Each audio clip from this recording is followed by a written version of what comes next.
Cada año Avilés se convierte en la meca de los amantes de la ciencia ficción, de la fantasía y del terror. A muy poquitos días de que empiece una nueva edición del Celsius, charlamos con uno de sus directores, Jorge Iván Argit.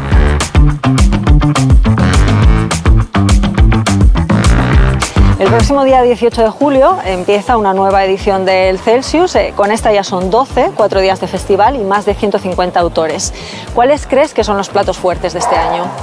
Esas siempre son las preguntas difíciles, porque seguramente si me preguntaras mañana a lo mejor te decía otros, no es la ventaja de tener tantos autores. Supongo que depende mucho del gusto de cada persona, ¿no? Los que estén consumiendo la narrativa en televisión, pues evidentemente el nombre de Mike Flanagan y el de Kate Siegel estén ya marcados en su agenda de lo que no me puedo perder. Los que sean más de ciencia ficción, literatura y terror en libro, pues seguro que estarán pensando en Charlaine Harris, en Zen Cho, en cualquiera de nuestros escritores estrella de este año. Pero también los que vienen por la sección de videojuegos van a tener a un número uno aquí con nosotros, como el Harry Kruger. Como es tan ecléctico la programación, como bien dices, si nos gusta tocar narrativas independientemente del lenguaje que usen para contarlas, pues la verdad que es difícil elegir. Pero sí que te diría que lo que yo a la gente siempre le recomiendo, que a partir de su autor favorito, a ese que le gusta, a ese porque ya se siente atraído, que deje que su instinto le guíe a alguien que le llame la atención, que todavía no conoce y que quizás pueda pasar a formar parte de sus autores favoritos para la siguiente vez, ¿no? Creo que aparte de acercarte a ver a tus ídolos, el hecho de descubrir cosas nuevas es una de las cosas más bonitas que deberías de poder sacar de un festival. Sí, eso está muy bien. Además, entre tanta variedad, seguro que hay algo a lo que se pueden enganchar. Es imposible, es imposible. Hay tanta oferta que algo va a haber seguro, un escritor, alguien de videojuegos, alguien de la sección de rol, alguien de la sección de mitología que estrenamos este año. Van a encontrar algo seguro que les va a hacer soñar y pasarlo muy bien. Anualmente convocáis 2 premios, los Kelvin 505, que premian novelas de género, ciencia ficción, fantasía, terror, y los Lorna, me cuesta recordarlo, los Lorna, que están más centrados en el cómic. Y luego tenéis el premio de los directores, que este ya va un poco aparte, por lo que he podido ver en la web, es un poco más. Centrándonos en los otros, ¿qué destacarías de las obras que se han propuesto este año? Este año había una cosecha muy buena. Esto, claro, tú tienes que escoger entre lo que ha salido cada año, como pasa siempre. Siempre hay obras muy interesantes, ¿no? Pero hay años que son especialmente buenos y otros años que están muy bien, pero a lo mejor pues están más claros, ¿no? Las que pueden ganar. Yo este año lo veía todo muy, muy abierto. Primero porque había novelas muy interesantes, muy buenas, pero muy, muy distintas entre sí, con lo cual dar el premio lo hacía todo mucho más complicado. Y yo creo que, y además lo sé, que las votaciones fueron bastante reñidas. Y destacaría sobre todo quizás eso, ¿no? Que representan muy bien un poquito lo que se ha hecho a lo largo de todo el año dentro de estas narrativas de los 3 géneros que tocamos. Y en cómic, por ejemplo, que son los premios Lorna, siempre le hemos puesto ese nombre un poquito en memoria de Alfonso Azpiri, un legendario dibujante muy amigo del festival, un punta de lanza del cómic de género y que había hecho personajes maravillosos como Mott o Lorna. Entonces fue nuestra manera de hacerle un homenaje perenne, ¿no? Y pues este año han ganado 2 obras que yo creo que independientemente de tu gusto como lector son imprescindibles, como son Grito Nocturno de Borja González o como es Upgrade Soul, que son 2 trabajos maravillosos que yo creo que la gente... Yo creo que sobre todo los premios más que nada tienen que servir de guía para aquel que no lo ha visto y que busca como una luz que le señale algo que leer, por lo menos para que le diga, oye, esto quizás otro descubrimiento más. Otro descubrimiento más, sí, lo que hablábamos antes, claro. Y hablando de descubrimientos, también tenéis un montón de secciones en el festival, entre las que elegir. Pondremos en la descripción del vídeo pondremos el enlace a la web para que nadie se pierda nada, pero sí que me gustaría que me dieses una pinceladita de una de las que más me ha llamado la atención, que es la de la Escuela Asturiana de Esgrima. Mira, es una sección que lleva con nosotros desde el principio, puede ser de las pocas que lleva desde el principio, y es sin duda uno de los éxitos que tenemos del festival, en el que encima de reconocer que no tenemos ningún mérito absoluto en lo bien que funciona, porque nosotros creemos que el Celsius o cualquier festival debe ser la suma de un montón de energía, ¿no? De gente que quiere hacer cosas y mostrar lo que hace. Y nosotros nos encontramos con la tremenda suerte y fortuna de que los chicos de la Escuela Asturiana de Esgrima Antigua, el primer año, cuando trajimos a George R.R. Martin, hicieron una representación maravillosa maravillosa para él, y establecemos una colaboración en la que enseñan a la gente cómo se vestía un caballero, ¿no? Porque evidentemente hay mucha mítica en el cine, es muy fácil ponerse una armadura, pero en la realidad no lo era tanto.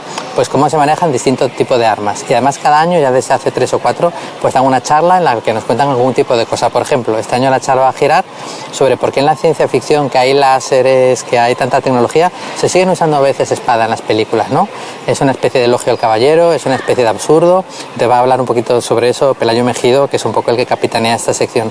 Y lo que te digo es algo que nos dan a cambio de nada, que nos hace muy felices, sobre todo hace muy feliz a la gente que viene, y nosotros estamos orgullosísimos y encantadísimos de tenerlos y nunca nos cansamos de darle las gracias, la verdad. Tiene ese punto más llamativo, sin desmerecer a las demás, que tenéis un montón de secciones y todas muy atractivas. Dejando un poco más el festival de lado y centrándonos en lo que es el género, ¿cómo dirías que están estos géneros ahora mismo? ¿En qué punto están, en qué momento están en España? ¿En España quieres decir dentro del país o sí, hecho en español? Tanto la creación como el consumo, o sea, los consumidores españoles y la creación española. Vale, a nivel de creación española, yo creo que vivimos una época muy buena, cuando hay mucha calidad, hay mucha bibliodiversidad, y el único problema, si acaso, que tenemos desde nuestro país es que el mercado que se suele traducir sobre todo el lenguaje anglosajón, porque en inglés es muy fácil encontrar traductores. Pasa en España al revés, es más difícil que alguien descubra un autor nuevo polaco que un autor nuevo británico, ¿no? Entonces hay países a los que les cuesta más traducir, y es más difícil que algunos de los buenos autores españoles, que no tienen nada que envidiar a los que se publican en otros países, se encuentren en un mercado pues en Estados Unidos, en Inglaterra. El mercado latino creo que lo está aprovechando muy bien la literatura juvenil, la literatura infantil, pero la literatura un poco más ciencia ficción, fantasía y terror orientada a un público adulto, como que a lo mejor la pierde un poquito más tarde y está empezando a entrar ahora. Y yo creo mucho en la fuerza del castellano como un valor a explotar más todavía, a buscar un mercado global, aprovechando la cantidad de castellano parlantes que hay en el mundo. Y creo que por ahí va la cosa. Pero a nivel creativo yo creo que estamos a un nivel extraordinario, tanto en España como en español. De hecho, para mí, las mejores, en este caso cuentistas, ¿no? Autoras de cuento corto, son en castellano y son en este caso argentinas, ¿no? Como es Samantha Schweblin o como es Mariana Enríquez y tantas otras. Y creo que es un nivel tremendo. Y a nivel de los géneros en general, es que vivimos una época que, si me lo dicen hace un montón de años, que vamos a tener tanta posibilidad de disfrutar historias en estos géneros, pues en videojuego, con la televisión, el salto que ha pegado, pues juegos de rol y tantas opciones, no nos lo creeríamos. La verdad que estamos rodeados de historias, que es algo que a nosotros nos gusta. Nosotros hacemos un festival de ciencia ficción, fantasía y terror, pero siempre insistimos en que la gente no tiene que leer solo ciencia ficción, fantasía y terror. Hacemos el festival de esto, pero a nosotros nos gustan también otro tipo de literatura. Si siempre metemos, este año no hay, pero siempre metemos un género invitado, y lo vas a volver a ver otro año. Pero yo creo que ahora mismo vas al cine o vas a la librería y te das cuenta de que la presencia de esa narrativa de género es muy importante. Sí. Ya para cerrar, ¿qué es lo que más te divierte de dirigir el Celsius? Mira, yo es que en esto creo que soy bastante extraño. Ahora mismo mis compañeros y la gente que organiza otro tipo de festivales, porque me consta, dicen ojalá quedara más tiempo para el festival, porque ya se nos está viniendo encima. Yo no veo el momento de que empiece, porque yo me lo paso súper bien, y cuando empiezas, cuando cobra sentido todo el trabajo que has hecho, ¿no? Y muchas veces oigo, bueno, ha empezado, a ver si llega ya el domingo, acaba ya todo bien, ¿no? A mí me da una pena profunda cuando se va acabando, ¿no? Yo voy diciendo, joder, ya es el domingo y casi no lo he podido vivir porque estaba haciendo cosas y saborear, ¿no? A mí me gusta mucho hacerlo, y yo disfruto mucho cuando veo a la gente pues pasándolo muy bien y leyendo o haciendo cola para que le firmen un libro o desvirtualizándose, porque han venido al Celsius y se han conocido aquí gente que comparte. Porque yo creo que una cosa del Celsius, que es lo que más me gusta, y esta sería la respuesta correcta, es que sirve de intersección a un montón de cosas. Yo creo que cada vez tenemos que hacer más intersecciones, ¿no? Quizás las redes sociales, que tienen muchas cosas buenas, una de las cosas no tan buenas es que polarizan demasiado y te hacen creer que conoces a la otra persona antes de conocerla. Aquí viene gente que llegan porque les une el amor a un tipo de narrativa, ¿vale? Y de repente se conocen y luego se ponen a hablar y se dan cuenta que son de equipos de fútbol contrarios o de partidos políticos contrarios o lo que sea, pero es un amigo que le gusta lo mismo que tú y que piensa distinto en algo, ¿no? Cuando vivimos en un mundo que tiende más a cuidado con ese que he leído que es esto o de aquello, ¿no? Y yo creo que estos espacios deben de servir de punto de intersección, donde gente que pueda pensar distinto en otras cosas vea que tienen puntos en común y que pueden convivir, ir a la misma charla y disfrutar el mismo autor y hacer cola en la misma gente, ¿no? Y a mí lo que más me gusta es eso, encontrar que el Celsius sirva también de punto de intersección para muchas cosas y que todo el mundo se vaya vaya contento y lo pase bien. No podemos lanzar mejor mensaje para acabar. Me parece la mejor guinda para esta charla, la verdad.